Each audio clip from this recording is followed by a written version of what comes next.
In this course, Ryan Gosse, senior programmer at OTN, will walk you through the basic functions of the R package glatos. You'll learn how to import data, filter out false detections, consolidate detections into detection events, and summarize data. By the end of this session, you'll know how to create several powerful summary data frames using glatos package functions. This course is part of an acoustic telemetry workshop series and includes examples that will help you along the way. Before you get started, make sure to download and install the files required for this lesson using the link in the description below so that you can follow along. I'm Ryan Gosse. I'm a programmer at OTN. I do a lot of stuff in R and Python, and today I'm teaching the Intro to glatos module. All right, so let's get started here. First thing we're going to do is set our working directory to the code. Yes, if you didn't know this, you can actually navigate through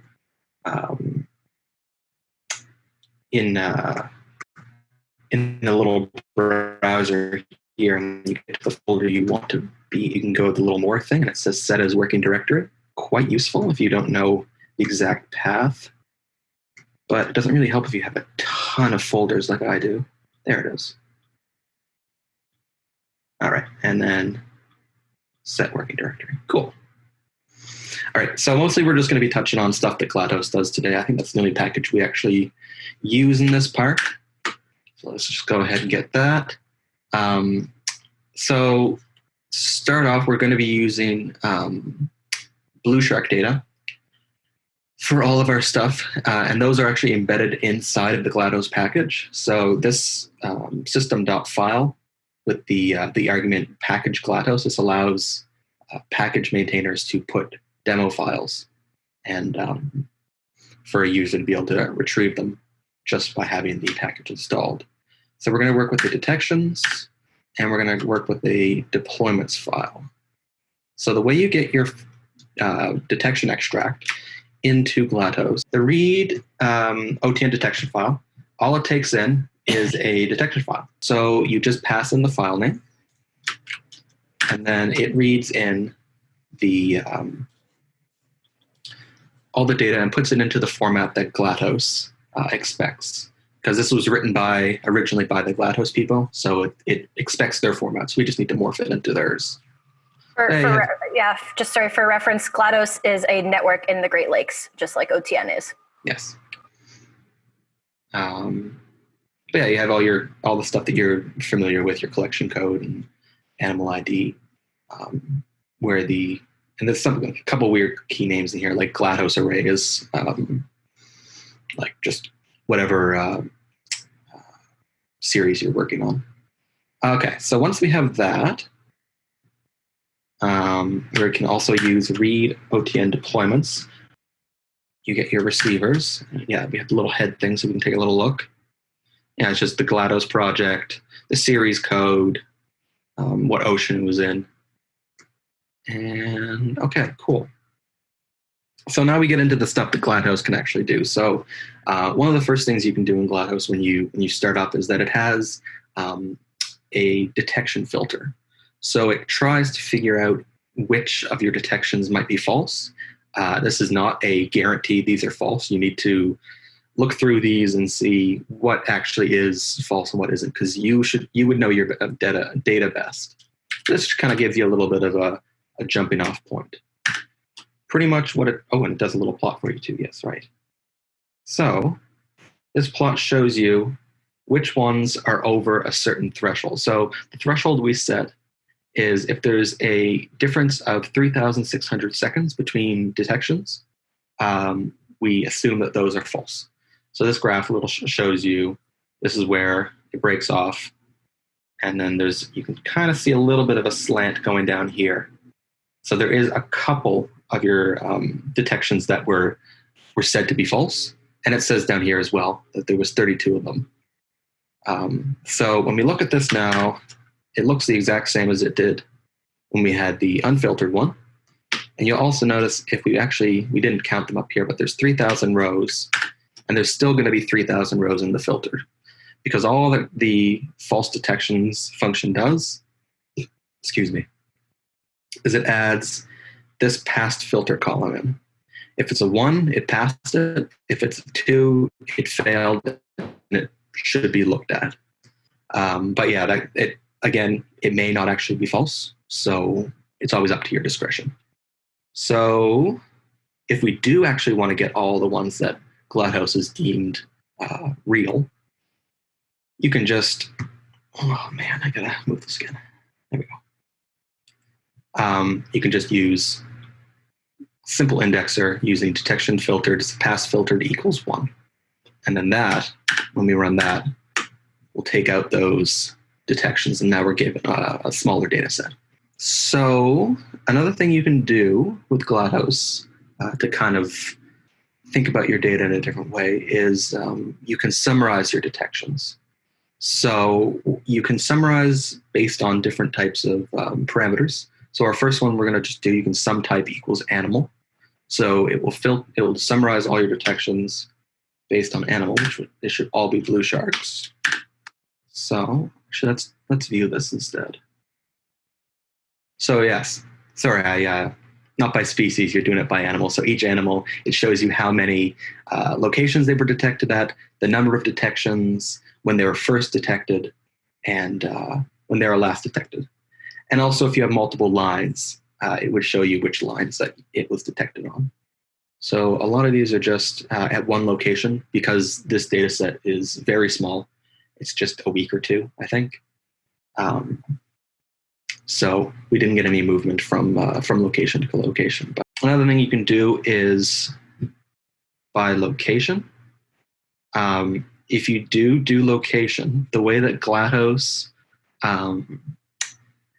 they usually use this, they have multiple lines all set up in the same lake, and then they want to filter based on those lines, not based on those stations. But usually what we want to do is based on stations. So I'll show you what this looks like. I view that. So yeah, it just has this one thing. It's all based on Halifax array. On the Halifax array, how many fish we detected and how many detections. But because we are just in this one line, it's not going to break it up by station. But if you wanted to do it by station, whoa, okay. Let's go back there for a second. I forgot you can't do a lot of fancy tricks in RStudio. There we go. So if you change this location to station, and now we go and view some location. Now it's actually broken up by station. So this is a lot more useful for the type of work we're usually doing. But yeah, you can actually specify the location column to be anything. So you can probably get some pretty wild stuff. Or if you have different different columns that you want to summarize by. And then there's a both option as well. That will break it down by location and by location and animal. There we go. But yes, because we said glatos array, it's just going to be all Halifax. So let's do it with station real quick. And then and you'll get a lot of stuff that says that they were never there because they were never there. So yeah, it's just another way to summarize and explore your data a little further. Another way that you can look more of a fine scale look at your data is that you can filter it by events. So glatos will group all of your detections at the same station together into an event. So as long as they stay at this one station, that's considered an event. There's also a time separator that will make it so if they're gone for if they've been at the same station, but there's 3 months between your two detections, it's not going to consider that one event. It will consider those two separate events. So yes, if you don't specify time separator, it will it'll get you and group stuff that's not meant to be grouped together. The nice thing about glatos is it gives you a lot of control on on how you want to filter your data and how you want to view your data. I guess I should actually run events and we'll actually look at it. So yeah, so it numbers all these events. It gives you the animal name, the location, where it was, the first and last time it was detected, the number of detections during this event and how long they stayed. So if it's 1, it's 0 because it doesn't have another number to, or another date to calculate time from. But all the other ones you can see you have residence times. And yeah, that's just another way of breaking down your data. In the events one that we just looked at, it doesn't show you all your detections. They're all condensed into these rows. So what you can do is you can say condensed false, and that will add a group column that tells you which event this detection is a part of. So yeah, it looks a lot like what you got back from read detections, but all the way at the back here, excuse me, there's an arrival, a depart, and an event number. So arrival is 1 if this is the first detection and event, and 0 if it's not the first detection, and same thing with depart, but with last. An event is just so you can group your events together. So if we look at the two of them together, so you have Allison here at 34, and then you have Allison at 34,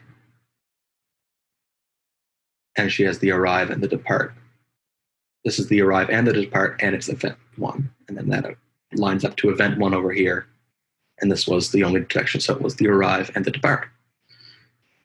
So yeah, that's just another way to look at your data. So the next thing we're going to look at is residence index. So it breaks up how much time each of your animals spend at certain stations. So this requires us to have the events file or the events variable set up from before. And there's a couple different calculation methods. I'm actually going to go into this because there's 5 of them. And there's a little bit of math in here to show you what the different ones do. Yeah, so the first one is the Kessel model, or method, sorry, that was developed by Steve Kessel. And that takes the first day, not including time of day, and the last day, and creates and sees how many days it's seen in between those 2 times, and then takes the time that they were seen at everything and does the math. So yeah, we'll just look at that real quick. I'm not going to just view it like this. I'm going to use view. I'm not going to go over all these because there's 5. But yeah, all of here how the math from each one of them works. And yeah, they all give very different results sometimes, especially compared to like Kessel and the aggregate ones give very different results. So you need to decide what type of analysis is best for you. And that depends on your data. And I have no idea. But yes, sorry, we're looking at this. So yeah, so it shows it has a row for every animal at every station. So it will tell you how long they were at that, how many days they were detected there, how many days they were detected in total across all your data, and a residence index, which it's calculated based on whatever method you choose. So let's see if we can get one of the days detected. Yeah, so here you go. So Hooker was detected at 47, 7 days out of 9. And so they have a residence index of 7 over 9. But yeah, I'll show you another method. This one is very similar. It uses time intervals and actually uses the hours, minutes, and seconds, because the Kessel model does not. So if you look at this, it will be very similar to what the Kessel model looked like. But you see, instead of the 2 days, now we have 0.5 days.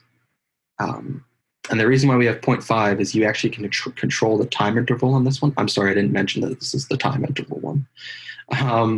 But it lets you specify a time interval, so we can bring this down to like really 1 hour, and it will look very different. And now everything is in the order of hours instead. And then it will calculate based on that, on these numbers instead of full days.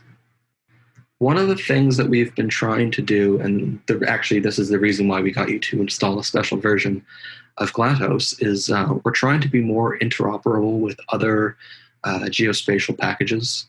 The first one that we've done, and it hasn't been pushed to the actual version of GLaTOS yet, but you can crosswalk your OTN data from GLaTOS to VTrack. So there's a little example here. All this data is also just found within GLaTOS, just to show how these things work and so people can test them. So we already have most of the stuff we need. We needed detections for this, and we also need tags. We have deployments, so receivers. We already have both of those, but we need tags because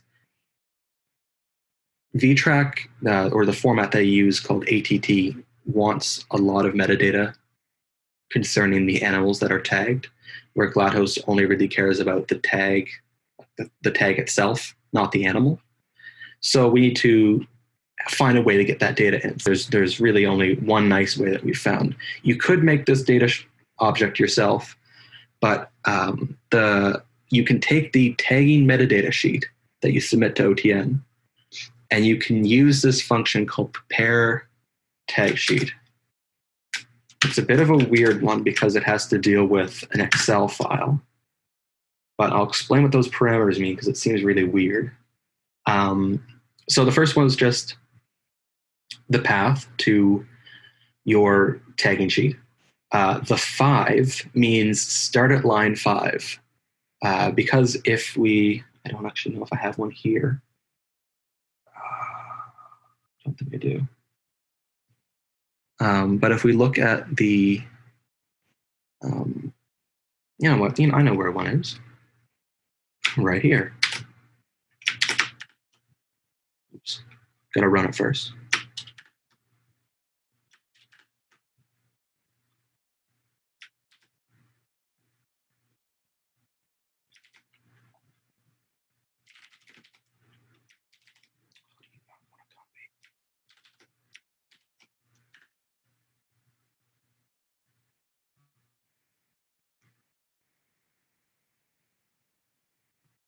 Here we go.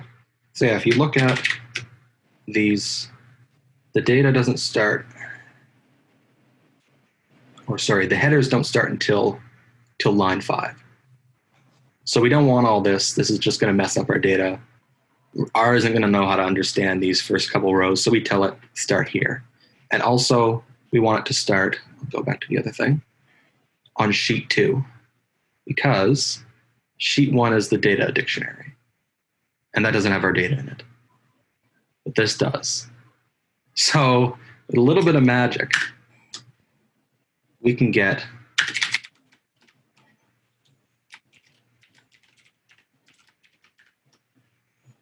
this format. This is just what we've made so we can walk it over to VTrack. Oh yeah, it just has your animal ID, some tag information. There's deployment information later on, somewhere in here. But it's just a lot of extra metadata that we don't normally capture in GLaTOS, but is needed for ATT. So you can run convert OTN to ATT with your detections, your tags you got from your sheet, and your receiver. And then you're given this nice, don't know why I didn't put view around all these. You're given these 4 structures inside of a list with tag detections. So just all the detections in a smaller little format than we normally are used to in the GLaTOS. Tag metadata, which is just pretty much a small subset of what we found in the tagging metadata sheet. And there is station information, which is essentially just receivers. And then with that, with this ATT data, you're actually ready to go right into vTrack and use all of their stuff. So I just did typed out a little example before we started, but they have a thing called centers of activity. It's a type of analysis, and you can use it. I'm not a scientist, so I'm not really sure how it works, or what it's used for. Sorry, not how it works. It breaks us up into time steps. So how many stations? They're hour time steps. So in this hour, at this location, because that's the station, or the station. Sorry, it's the average. How many stations? How many detections? And then just some tagging information, the scientific name, and all that stuff snacked onto the end there. But yeah, it gives you an idea of hour by hour what your animals are doing. And that's really the end of my section. I think I blew through it in 15 minutes faster because we weren't live coding. But yeah.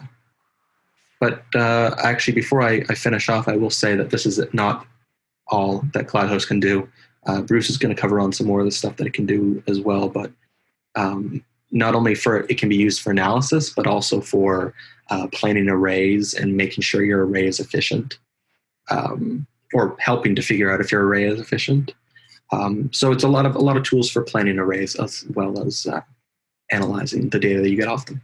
Thanks for watching the Ocean Tracking Network on YouTube. If you enjoyed this presentation, there's a good chance you'll like some of the other videos in this series. Click on the link in the description below for the workshop playlist, where you can learn more about the R programming language and some R packages suitable for exploring and plotting acoustic telemetry data. Keep up to date with our latest videos by tapping the subscribe button or clicking over on this list to see more workshops in this series.